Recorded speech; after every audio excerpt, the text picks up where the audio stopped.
ऊपर कर रही है मैच में वीडियो बना ना वीडियो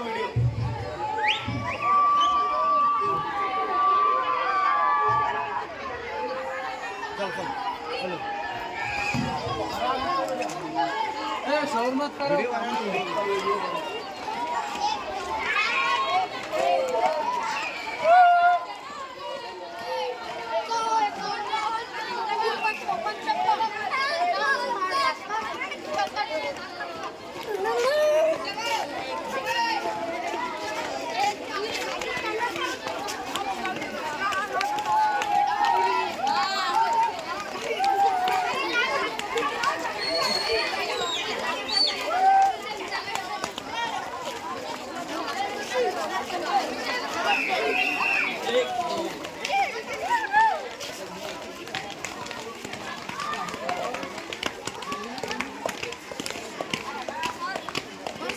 Gary Allen.